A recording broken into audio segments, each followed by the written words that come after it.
The peaceful village of Castle Carey in Somerset is the last place you'd expect to find a violent gunman threatening police officers. Feeling what I felt when I looked up the barrel of that shotgun will stick with me forever. And it's either your life, a colleague's life, members of the public's life. You know, you've got to make the right decision that you think is right at the time. Firearms officers are often brought into the most dangerous situations that police have to deal with. Due to the nature of this incident, the identities of these two officers are concealed. They are known as Officers IX and IC. Firearms officers, they deal with armed incidents, but a lot of other stuff as well. High threat and risk, knife jobs, machete jobs, acid attacks. We can be assisting local policing with crashes on the motorway.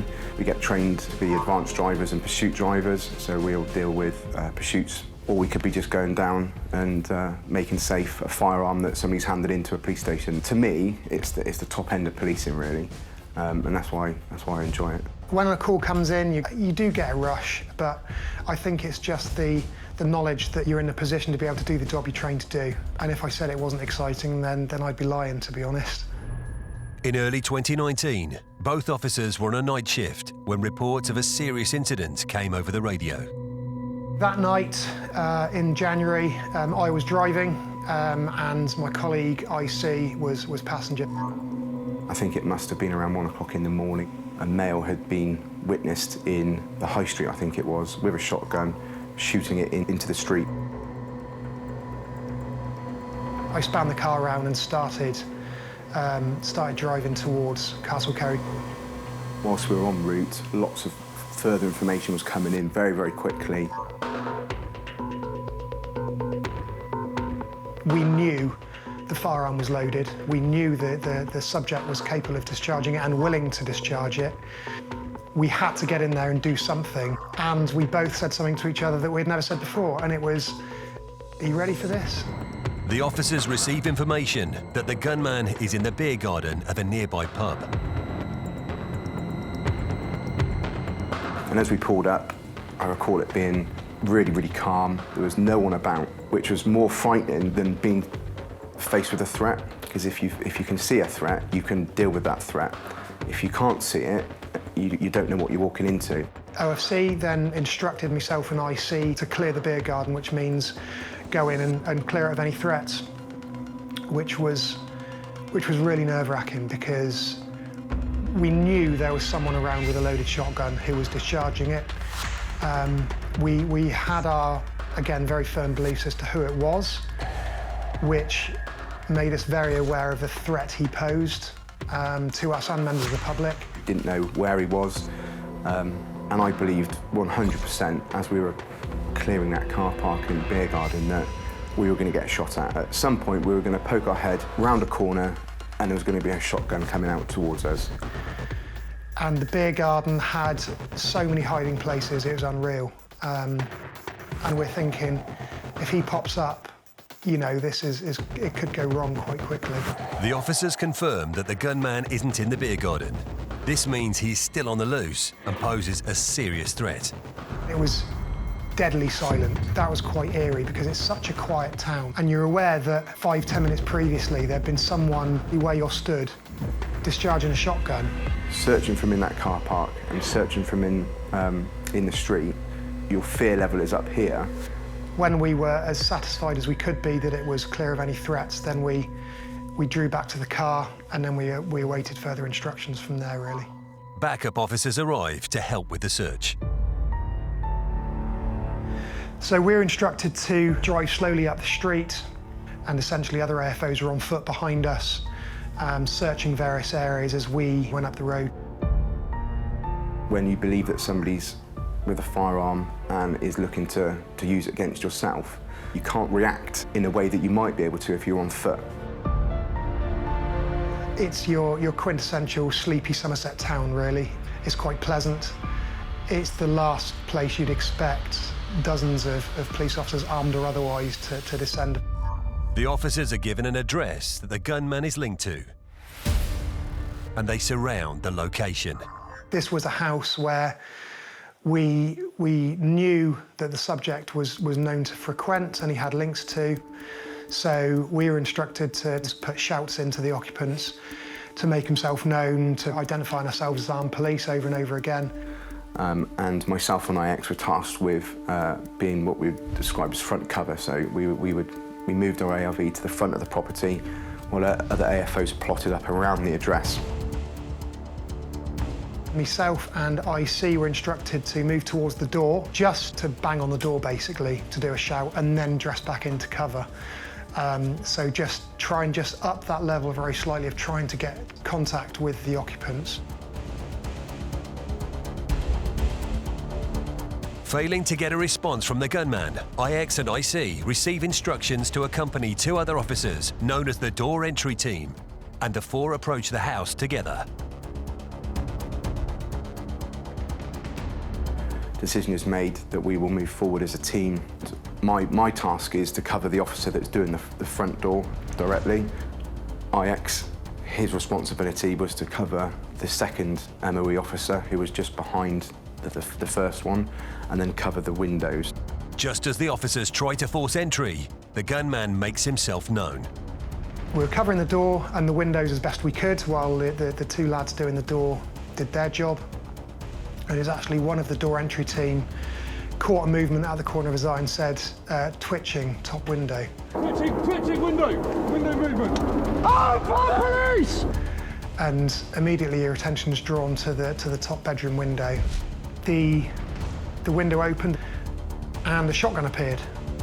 We both moved into cover as best we could. Oh, police! Put your hands up to the window now!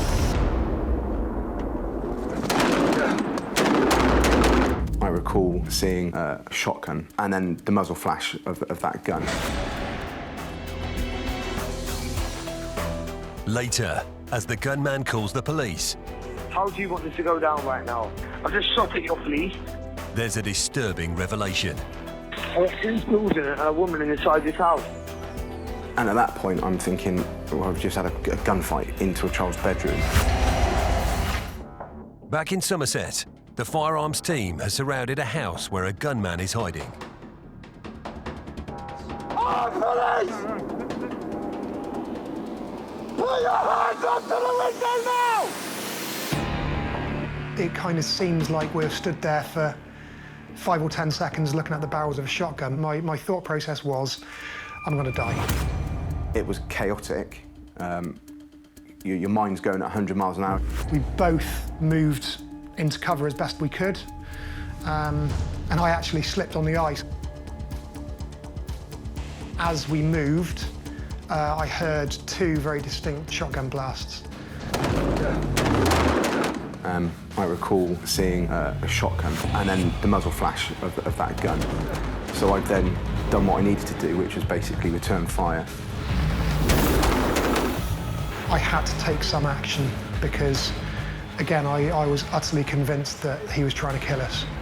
At the time, I couldn't recall how many rounds exactly went into that window, and whether IX had been hit, whether anyone else had been hit, what was going on behind me. You're very focused on the threat ahead. Get back! I don't know where the next shot's coming from. I don't know if it's going to come out the door, out of a window. Your mind is just all over the place. And I just recall what I now know to be IX grabbing my body armour and pulling me back out the sort of front garden. We have to get back to cover, but I'm just expecting another gunshot coming towards us. Get back! We maintained cover on the window and kind of walked backwards towards the car. I was aware that colleagues behind the car had shouted cover on, which means they've got cover on that window, allowing us to get back into cover. As both officers run to safety, they don't know whether they've been shot or not.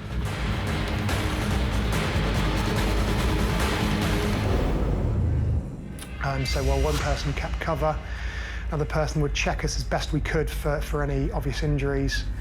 And you start feeling kind of phantom pains almost. You start convincing yourself that, my God, am I hit? My left leg, I think it was my foot, all of a sudden became really, really painful. And it was my mind playing tricks with me.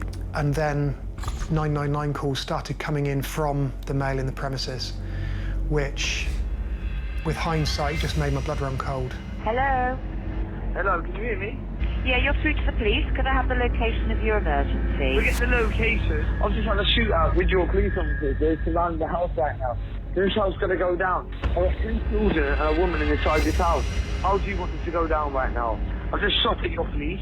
So let's see how willing they are to lose people as well. Because they've got unlimited ammo. How about that? Where are you? How about this? You've got the number to this. When someone outside this house right now is willing to speak to me, tell them to ring back. Otherwise, it's going to be a shootout. I'll lose my life tonight. Hearing that a woman and 2 children are in the house has a huge impact on the 2 officers. And at that point, I'm thinking, well, we've just had a bit of a gunfight, if you like, into a child's bedroom. I remember saying to IC, I've just shot into potentially a child's bedroom. And it's horrendous to think about that. It really is, but we weren't aware of that at the time. The first thing that my mind started playing over was, how is that possible? There was a point in my mind where I thought, well, what if I've shot a kid? And I do try and think, if we were aware of that at the time, how that would have altered what happened. And I don't know what difference it would have made, because I'm still convinced now that if we hadn't have returned fire, then he would have ended up killing one of us. A negotiator has arrived to communicate with the gunman. Officers IX and IC receive information that the woman and children are about to exit the house. He said that he was going to come out of the address, let them out of the address, but he was going to stand in front of them. If he comes out and they're behind him, and he's doing that potentially deliberately, and he's then going to raise his firearm and try and take us out again. Should, God forbid, we have to discharge a live round at him, it sounds horrendous, but it could go all the way through him and hit someone or something behind him. Thinking to myself, if that door opens and he does something, what am I going to do? Later, the standoff continues as the gunman refuses to give himself up. Heard our colleagues at the rear of the address say that further shots had been fired. Back in Somerset, the firearms team is in the middle of a terrifying shootout. The officers have just received information that the gunman is about to leave the house with a woman and 2 children. Should, God forbid, we have to discharge a live round at him, it sounds horrendous, but it could go all the way through him and hit someone or something behind him. Thinking to myself, if that door opens and he does something, what am I going to do? Fortunately, the gunman changes his mind and sends the woman and 2 children out through the back of the house. Thankfully, to the skill of the negotiators, and they managed to talk him out of that. After I saw them come out around the back of the address and around the side, and they were quickly hurried away to waiting ambulances and all the rest of it, just to check them over. And the relief I felt seeing them leave the address was enormous. But the incident isn't over yet, as the gunman is still armed and inside the house. Throughout the entire incident, you're waiting just for a door to open, another window, or another shotgun blast to come towards you. Heard our colleagues on the black side at the rear of the address say that further shots had been fired. And you realise it's not coming to your direction, you have an element of relief. There's nothing to suggest that he hasn't just shot a police officer out the back. They then said it's come straight out of the window rather than directly at us. It was kind of some crumb of comfort to know that our colleagues weren't being targeted. And then, suddenly, the gunman decides to give himself up. Just like that, where we've gone from being up here thinking either he's going to die, we're going to die, he's just on a coin, just flipped, thrown his ammo bag out, and then he's basically thrown out the firearm out the window and gave himself up like he was a shoplifter that had been caught red-handed. Just like that, he just gave himself up. The police arrest the assailant, who is identified as Daniel Hannam. Only then could the firearms officers deal with the trauma of the incident. The aftermath, both short-term and long-term, was quite horrendous, to be honest.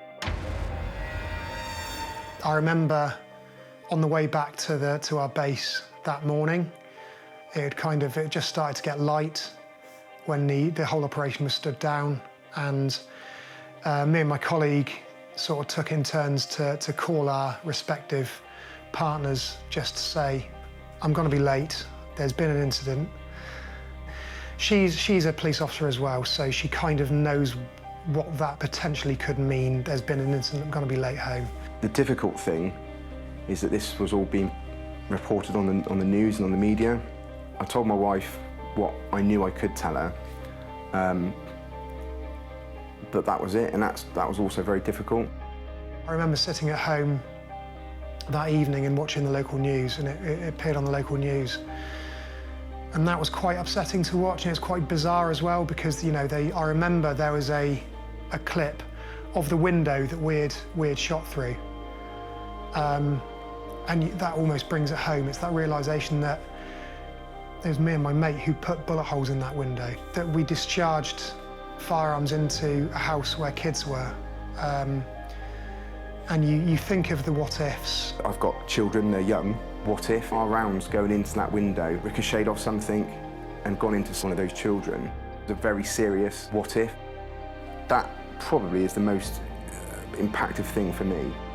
While the officers come to terms with what's just happened, the offender is answering questions in custody. Got into bed, police are outside, it's all going off. At this point, I'm just losing it. I'm just like, I know I was going back to jail then, so then my mind was just... So I was debating, do I just...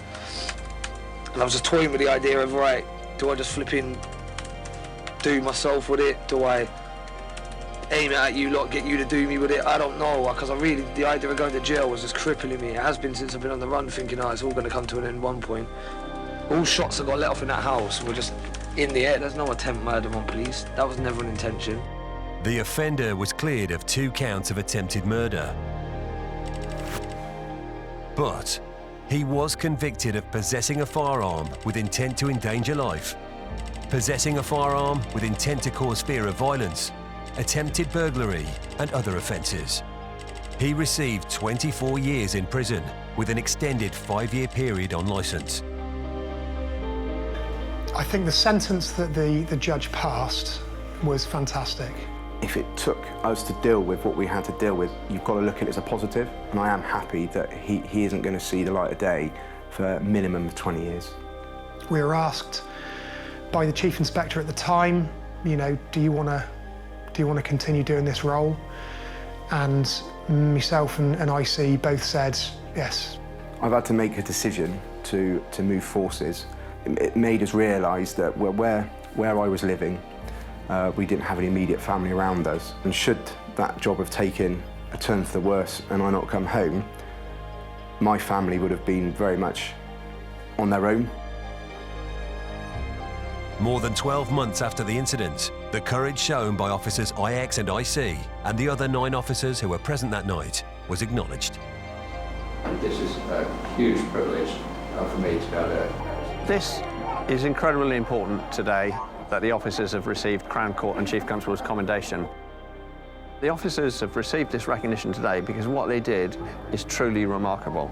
I would describe what happened in Castle Carey, the way that they responded to the armed threat, to being shot at, as a once-in-a-lifetime job that they resolved. They're brave men and women. They were very stoic and they were very professional, but I could tell they'd been through an extraordinary incident. It's a standout job, and it's important that such occasions in a career are properly recognised. I think this incident has made me a better AFO. I think it's a job I'm never going to forget for the rest of my life. Both officers believe they owe each other their lives, that by taking the actions they did, they kept each other alive. As far as I'm concerned, his actions stopped Daniel Hannam being able to shoot back at us and potentially killing myself or other colleagues. That's how I feel. I'm just glad that He was there next to me on that night. He's a mate that I work with, but he's a mate that I trust in my life. We did a good job. The whole team did a good job. And I'm proud to be able to continue doing the job that I was trained to do. And I'd like to continue doing it for as long as humanly possible, really.